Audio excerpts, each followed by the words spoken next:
రెడ్డి గారు. మన దురదృష్టం కొద్దీ రాజశేఖర రెడ్డి గారు వెళ్లిపోయారు. ఆ తర్వాత 5 ఏళ్లు కాంగ్రెస్ ప్రభుత్వం అధికారంలో ఉంది. పేదవాళ్ళని, రైతాంగాన్ని కాల్చుకుతింది కాంగ్రెస్ పార్టీ. రాజశేఖర రెడ్డి గారి ప్రతి పథకానికి తూట్లు పెట్టింది కాంగ్రెస్ పార్టీ. రాజశేఖర రెడ్డి గారి ప్రతి ఉద్దేశాన్ని విమర్శించింది కాంగ్రెస్ పార్టీ. అన్ని ఛార్జీలు, అన్ని పన్నులు పెంచడమే అజెండాగా పెట్టుకుని పనిచేసింది కాంగ్రెస్ పార్టీ. ఎరువుల ధరలు, విత్తనాల ధరలు, వంట నూనె ధరలు, చక్కెర ధరలు ఏది ముట్టుకున్నా ఆకాశాన్నంటాయి. ఆర్టీసీ ఛార్జీలు, వ్యాట్ ట్యాక్సులు, రిజిస్ట్రేషన్ ట్యాక్సులు అన్ని పెరిగాయి. 305 రూపాయలున్న గ్యాస్ ధర సబ్సిడీ ఉంటే కూడా ఈ రోజు 450 రూపాయలకు లభిస్తుంది. ఇక కరెంట్ అయితే ఎప్పుడు ఉంటుందో ఎప్పుడు పోతుందో ఎవ్వరూ చెప్పలేరు. కానీ ఆ బిల్లులు చూస్తే మటుకు ఎవరికైనా షాక్ కొట్టాల్సిందే. ఏకంగా 32,000 కోట్ల రూపాయలు ప్రజలు నెత్తిన మోపి అవి కట్టాల్సిందే అని ఛార్జీలు, సర్ఛార్జీలు రూపంలో కట్టకపోతే కనెక్షన్లను కట్ చేస్తామని, కేసులు పెడతామని బెదిరించి మరీ వసూలు చేశారు కాంగ్రెస్ పార్టీ. ఒక అధికార పక్షం అంత న్యాయంగా పనిచేస్తుంటే కాలర్ పట్టుకొని నిలదీయాల్సిన వాడు ప్రధాన ప్రతిపక్ష నాయకుడు చంద్రబాబు గారు. కానీ ఈ 5 ఏళ్లలో చంద్రబాబు గారు ఏ ఒక్కసారైనా పని చేశారా? మీరు చూసారా? చేయలేదు. ఈ 5 ఏళ్లు చంద్రబాబు గారు ఈ కాంగ్రెస్ ప్రభుత్వాన్ని తన భుజాన మోసాడు. ఆఖరికి అన్ని ప్రతిపక్ష పార్టీలు కలిసి ఈ ప్రజా వ్యతిరేక కాంగ్రెస్ ప్రభుత్వాన్ని దించేయాలని అవిశ్వాస తీర్మానం పెడితే చంద్రబాబు గారు మటుకు విప్ జారీ చేసి మరి కాంగ్రెస్ ప్రభుత్వానికి రక్షణ కవచంగా నిలబడి కూలిపోకుండా కాపాడు. ప్రజల పక్షాన కాకుండా పాలక పక్షంతో కుమ్మక్కయి ప్రజలకు వెన్నుపోటు పొడిచిన నాయకుడు చంద్రబాబు గారు. ఒకప్పుడు సొంత మామకే వెన్నుపోటు పొడిచాడు చంద్రబాబు గారు. అలాంటి ఈయనకు ప్రజలకు వెన్నుపోటు పొడవడం ఒక లెక్క. 9 సంవత్సరాలు అధికారంలో ఉన్నాడు చంద్రబాబు గారు. ఉండి నేను ఫలానా గొప్ప పథకాన్ని చేశాను, నాకు అధికారం ఇస్తే మళ్ళీ ఆ పథకాన్ని చేస్తానని చెప్పుకునే ధైర్యం ఈ రోజు వరకు చంద్రబాబు గారికి లేదు. అందుకనే రాజశేఖర రెడ్డి గారు ఏ పథకాలను చేశారో అవే నేను చేస్తాను అని చెప్పకనే చెప్పుకుంటూ తిరుగుతున్నాడు చంద్రబాబు గారు.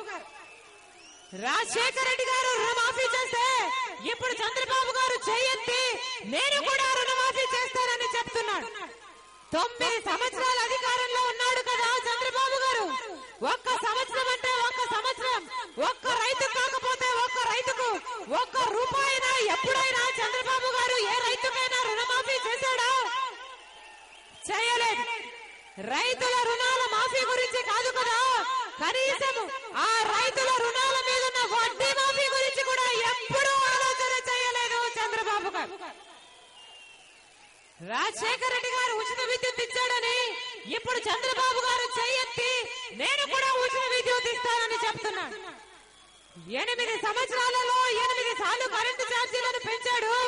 అందుకు నిరసనగా ఆ రోజుల్లో రాజశేఖర రెడ్డి గారు పాదయాత్ర చేస్తూ ఉచిత విద్యుత్ హామీ ఇస్తే ఆ తీగల మీద బట్టలు ఆరేసుకోవడానికి తప్ప దేనికి తరం కాదని హేళన చేసిన వాడు చంద్రబాబు గారు. అలాంటిది నిస్సిగ్గుగా ఈ రోజు చంద్రబాబు గారు చేయెత్తి నేను కూడా ఉచిత విద్యుత్ ఇస్తానని చెప్తున్నాడు. పులిని చూసి నక్క వాత పెట్టుకున్నట్టు రాజశేఖర రెడ్డి గారు ఫీజు రీయింబర్స్మెంట్ చేస్తే ఇప్పుడు చంద్రబాబు గారు చేయెత్తి నేను కూడా ఉచితంగా విద్యను అందిస్తానంటున్నాడు. రాజశేఖర రెడ్డి గారు ఫీజు రీయింబర్స్మెంట్ చేస్తే ఇప్పుడు చంద్రబాబు గారు చేయెత్తి నేను కూడా ఉచితంగా విద్యను అందిస్తానంటున్నాడు. కానీ నక్క ఎన్ని వాతలు పెట్టుకున్నా నక్క నక్కే, పులి పూలే.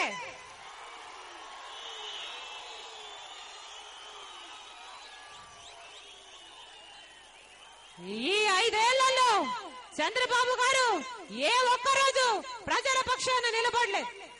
ఈ 5 ఏళ్లలో ఒక తెలుగుదేశం పార్టీ గాని, ఒక బీజేపీ పార్టీ గాని ప్రజలకు వచ్చిన ఏ ఒక్క సమస్యలో గాని, రైతుల కోసం గాని, చేనేతల కోసం గాని, పేదల కోసం గాని, పెంచిన ఛార్జీలు తగ్గించడం కోసం గాని తెలుగుదేశం గాని బీజేపీ గాని ఏ ఒక్క పోరాటము చేయలేదు, ఏ ఒక్క నిరాహార దీక్ష చేయలేదు, ప్రజలకు వచ్చిన ఏ ఒక్క సమస్య తీర్చే ప్రయత్నం చేయలేదు. ఈ 5 ఏళ్లలో ప్రజల గురించి ఎవరైనా ఆలోచన చేశారా అంటే, ప్రజల పక్షాన ఎవరైనా నిలబడ్డారు అంటే అది ఒక్క వైఎస్ఆర్ కాంగ్రెస్ పార్టీ మాత్రమే నిలబడింది, ఒక్క జగన్మోహన్ రెడ్డి గారు మాత్రమే నిలబడ్డారు.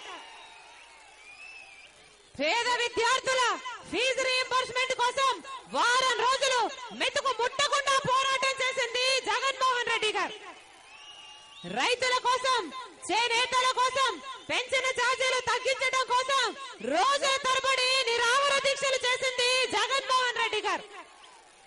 మన రాష్ట్రాన్ని చీల్చేస్తుంటే ఈ విభజనను అడ్డుకోవడానికి రోజుల తరబడి, వారాల తరబడి నిరాహార దీక్షలు చేసింది జగన్మోహన్ రెడ్డి గారు, విజయమ్మ గారు, వైఎస్ఆర్ కాంగ్రెస్ పార్టీ నాయకులు. ఈ 5 ఏళ్లలో ప్రజలకు వచ్చిన ప్రతి సమస్య తనది అనుకుని పోరాటం చేసింది జగన్మోహన్ రెడ్డి గారు.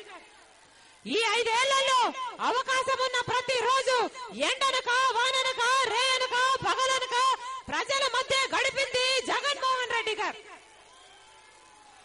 ఏ ఒక్కసారి తెలుగుదేశం పార్టీ గాని బీజేపీ పార్టీ గాని ప్రజల పక్షాన ఏ ఒక్కరూ నిలబడలేదు. జగనన్నకు మీరు ముఖ్యం, జగనన్నకు మీ బాగోగులు ముఖ్యం, జగనన్నకు మీ ముఖంలో చిరునవ్వు ముఖ్యం.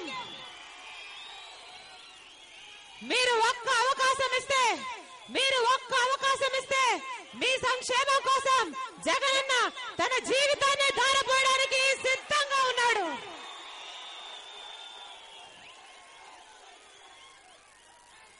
ఇతర పార్టీలు ఎన్ని ప్రలోభాలకు గురి చేసినా ఓటేసే క్షణంలో మాత్రం ఒక్కసారి మీ గుండెల్లో రాజశేఖర రెడ్డి గారి జ్ఞాపకం చేసుకుని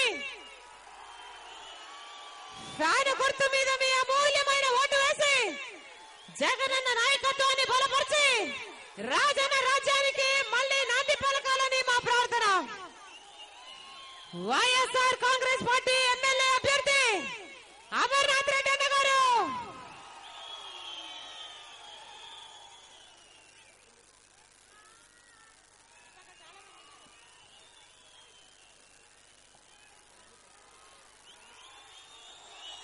అమర్నాథ్ రెడ్డి అన్న గారు వైఎస్ఆర్ కాంగ్రెస్ పార్టీ ఎమ్మెల్యే అభ్యర్థి,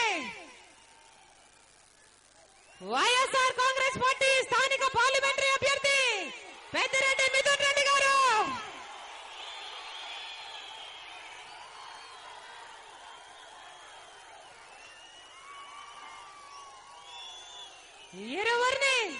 ఇరువురిని ఫ్యాన్ గుర్తు మీద మీ అమూల్యమైన ఓటు వేసి గొప్ప మెజారిటీతో గెలిపించి జగనన్న నాయకత్వాన్ని బలపరచవలసిందిగా మా ప్రార్థన. రాజన్న రాజ్యం కోసం వైఎస్ఆర్ సిపికి మన ఓటు. రాజన్న రాజ్యం కోసం ఫ్యాన్ గుర్తుకే మన ఓటు. ఫ్యాన్ గుర్తుకే మన ఓటు. ఫ్యాన్ గుర్తుకే మన ఓటు. ఫ్యాన్ గుర్తుకే మన ఓటు. ఫ్యాన్ గుర్తుకే మన ఓటు. ఫ్యాన్ గుర్తుకే మన ఓటు. ఫ్యాన్ గుర్తుకే మన ఓటు. ఫ్యాన్ గుర్తుకే మన ఓటు. మీ పనులు మానుకొని మా కోసం మీరు సమయం చేసుకుని వచ్చినందుకు అమ్మా, మీకు రాజశేఖర రెడ్డి గారి కుటుంబానికి మేము అండగా ఉన్నాం తల్లి అని మీరు చెబుతున్నందుకు, మీ ప్రేమకు, మీ అభిమానానికి, మీ ఆత్మీయతకు శిరస్సు వంచి చేతులు జోడించి మనస్ఫూర్తిగా కృతజ్ఞతలు తెలుపుకుంటున్నాం.